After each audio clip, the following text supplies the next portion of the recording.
My name is Karen, and I'm 25 years old. 6 months ago, my grandfather, who raised me, passed away. Today, the lawyer will open his will.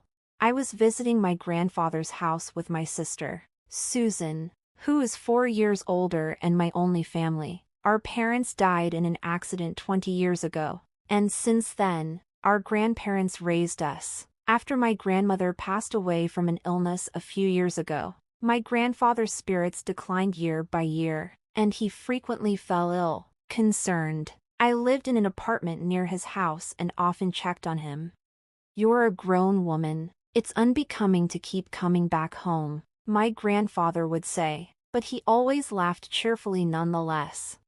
Then one day, as I visited like I usually did, I found him lying in pain at the entrance. Panicked, I called the ambulance, but my grandfather passed away just like that. "Hey, what are you daydreaming about? At least prepare some tea." My sister's voice brought me back to reality. "Right, the lawyer will be here soon," I responded. Heading to the kitchen, I saw Susan lazily stretching out her legs on the mat and yawning. I could still smell her strong perfume even in the kitchen, a bit away, and I made a face. "She's the same as always," I murmured, placing the kettle on the stove. Susan had always cared only about herself. Once she hit her teens, she started dyeing her hair and hanging out with delinquents, always demanding money without working, even when she caused trouble and our grandparents had to apologize on her behalf. She was unperturbed. I, being the quiet one, often dealt with the fallout. She hadn't changed much even as an adult, drifting around with unstable jobs. I knew she had been asking our grandfather for money whenever I wasn't around. It was easy to imagine she would find this all too troublesome if it weren't for the inheritance. "Aw, you must be the lawyer. Thanks for coming today," I heard Susan's high-pitched formal voice, indicating the lawyer had arrived. I hurriedly placed tea leaves into the teapot and headed toward the entrance. "Thank you for coming today." I had met the lawyer at the funeral. His eyes were as kind as my grandfather's, and a lawyer's badge shone brightly on his chest. After offering incense in front of my grandfather's portrait, he took a sip of the tea I served and then took out my grandfather's will. It had been entrusted to him while my grandfather was still alive. The content was as follows: my elder sister Susan was to inherit $20 million in cash, and I, the younger daughter, was to inherit the house and the land it sits on. Upon hearing this, Susan burst out laughing. $20 million in cash for the elder daughter and only an old house for the younger one? How hilarious! It's just right for someone as plain as you. "It's not just the house, there's also the land," I retorted.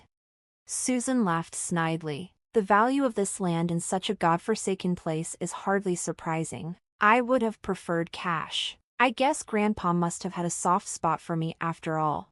I can't deny that I was a bit shocked. I suppose my grandfather wanted me to protect his beloved house and land where he spent his life with my grandmother.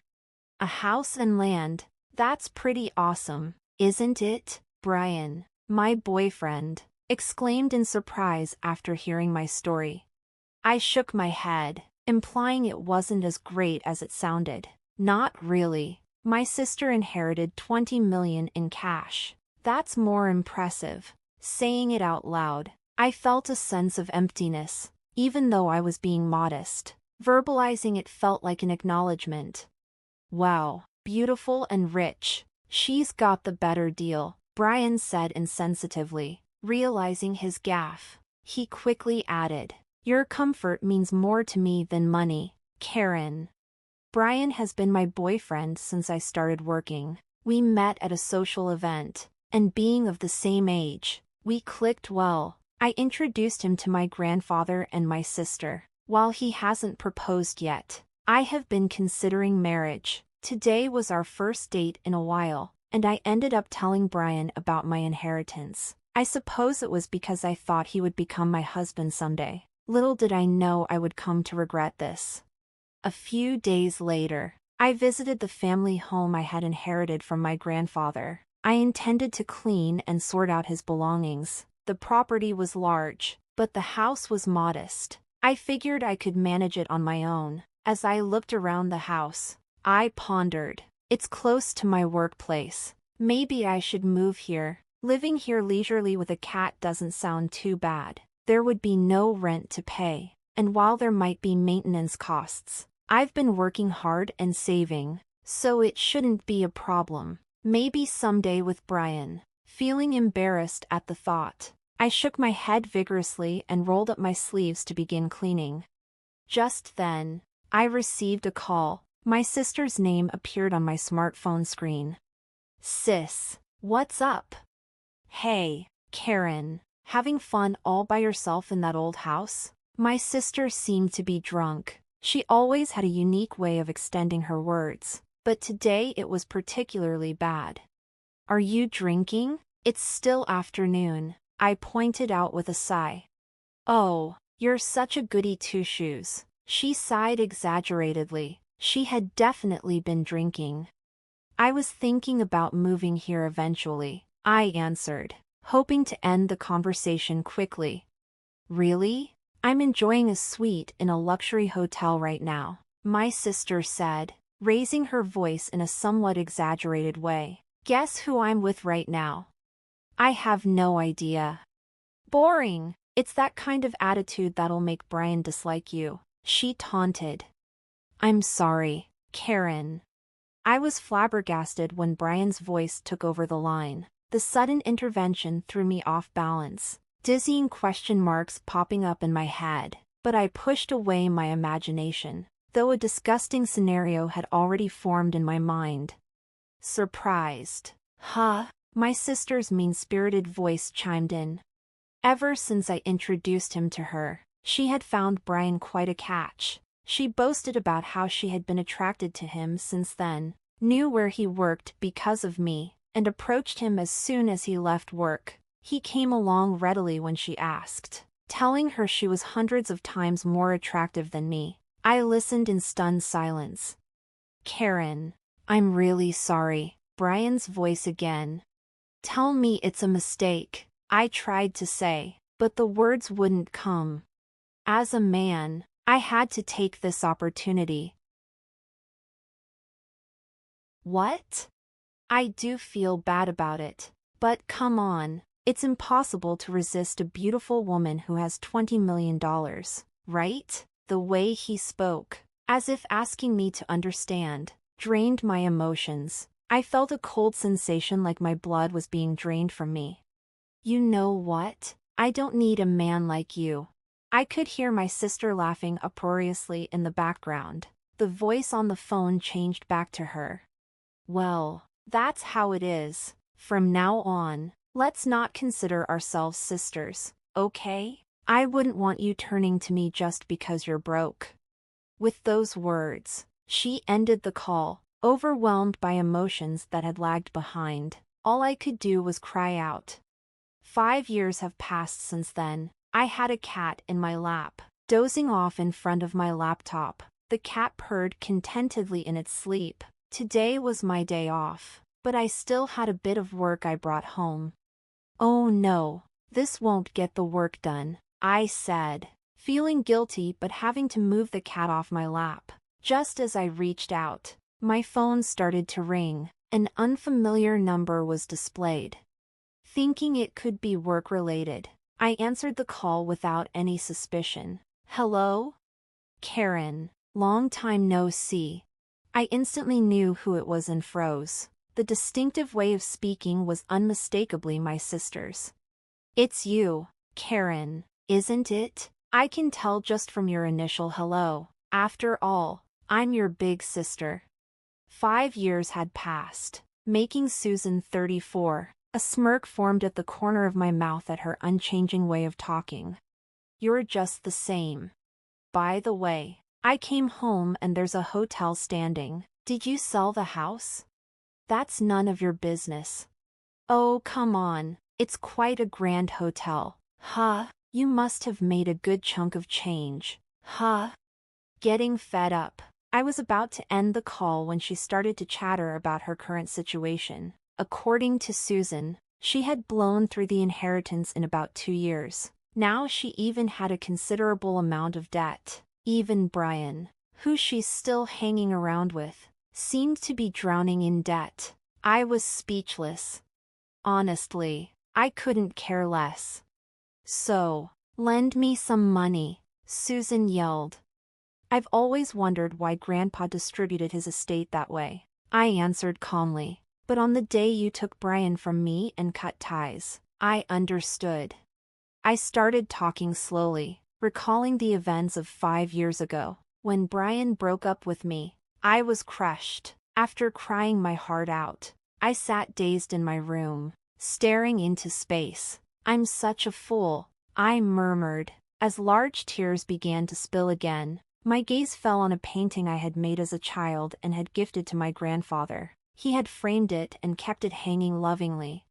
Rising unsteadily, I picked up the painting. Grandpa. Nostalgia and loneliness welled up, and tears started to come again. Suddenly, something dropped from the back of the frame. Picking it up, I saw it was a fresh sheet of note paper addressed to me. I remembered how, when I was little, I used to stick notes on the back of this frame and exchange secret messages with my grandfather. It was like a family journal. Knowing that I was to inherit the house, he probably figured I'd find this note. I'm glad I noticed. I shuddered at the thought that I might have missed it. The letter was dated just before my grandfather passed. To Karen. I knew you'd definitely notice this letter. Right now, you're probably wondering why I distributed my estate in such a manner, cash to your sister and an old house and land for you. It may seem like I favored Susan, but that's not the case. Despite any claims of favoritism, I wanted to leave most of my estate to you, who cared for me till the end. I finally understood what had been bothering me. No matter what, Grandpa thought more of me. I was deeply hurt by Susan's words at that time, despite having loved my grandfather more. A kind of jealousy.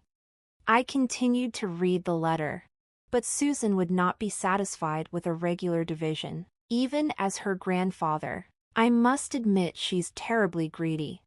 Exactly, Grandpa, I thought. She even took my boyfriend from me. That's what I wanted to tell him in my heart. That's why I arranged it this way. If at first glance Susan appears to have received the better deal, she won't pay attention to your share. The value of this land in our area is continuously increasing due to ongoing urban development. As of the time I'm writing this, it's not worth Susan's $20 million yet, but the value will surely increase in the future. You can live here if you're attached to it or sell it when its value rises enough to make a good profit. All I want is for you to be happy. When I finished conveying the contents of the letter, Susan clicked her tongue and said, "Hag. I lived in that house for a while, but when my marriage was settled, I decided to sell the house. Just like Grandfather's letter said, the land value had risen enough anyway. I'm never lending you money." Susan seemed frustrated, but, as if she had a good idea, she said, "Right. If you want, I can give Brian back to you. So help your sister. It's a good deal, right?" At that moment, I felt something snap inside me. Enough is enough. You've been taken care of by Grandpa, and yet you haven't shown a hint of gratitude. I despise you for that, and you're not my sister anymore. Besides, I'm already married.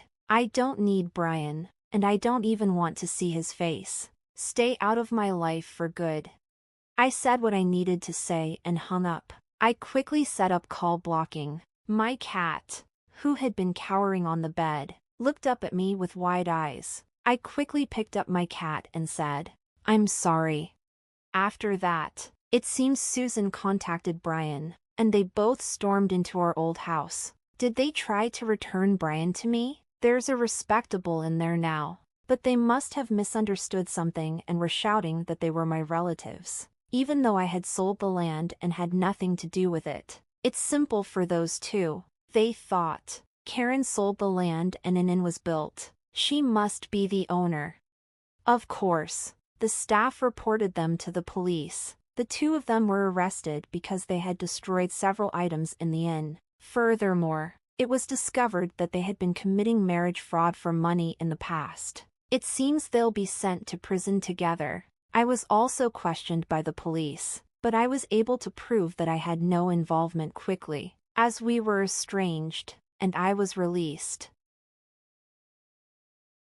As my husband, who came to pick me up, and I were walking through the station, we heard screaming and turned our gaze. There were Susan and Brian, looking completely different. Fortunately, they didn't notice us. Both of them had messy hair, worn-out clothes, and looked nothing like the two people I remembered. Especially Susan, who never skipped her makeup and fashion, looked even more different. They were probably being moved to a different location. As I watched the two of them, filled with a sense of melancholy, my husband and I locked eyes. I grabbed the hand he extended, and we left the police station. "Are you okay?" My husband, always concerned, looked at me with gentle eyes. "I'm okay. I have you and this little one," I said, touching my fairly noticeable belly and smiling back. In my belly, a new member of our family was growing. Money is important, but there's something even more valuable. That's what I want to teach our child. With my husband by my side,